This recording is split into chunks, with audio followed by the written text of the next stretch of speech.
Uber is a service linking customers with private tourism vehicles, VTCs or limousines, driven by professional chauffeur through a smartphone app.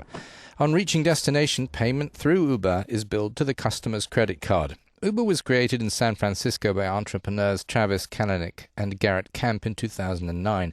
They launched the app the following year. Today, Uber is valued at some 36 billion euros. You'll see it say online, Uber's not a transportation provider. Flat rates apply to direct trips between specified locations. There are some variations. The drivers working with Uber in 250 cities in 57 countries are not its employees. They're driving their own cars, infuriating French taxi owners since last summer. But as the French expression goes, some say c'est la guerre, that's life. Essentially, we're disrupting an industry that hasn't been disrupted in many years, decades even, in many markets. So often that can be a bit uncomfortable for the incumbents. However, we believe competition's good. It helps to bring better quality for consumers and more options and choices for drivers and consumers alike.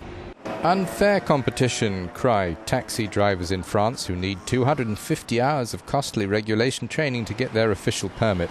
Uber VTC drivers undercut them. With freelancers charging even lower fares, there's the more informal service Uber Pop.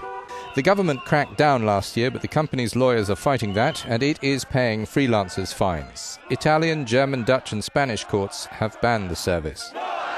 This Madrid taxi driver protests. More than 100,000 families depend on the taxi business in Spain. If we didn't pay our taxes, the Treasury would lose 180 million euros every month. German unions have been fighting Uber in the courts, and in March, a national ban was slapped on Uber Pop.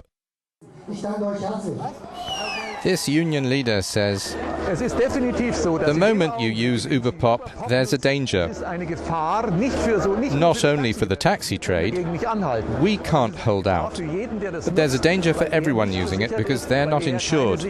You can't be certain that a healthy and tested driver is behind the wheel and has insurance. In December, an accusation of rape against a driver working with Uber in Delhi led the authorities to reject a license application in the wake of an earlier operating ban which had a negligible effect.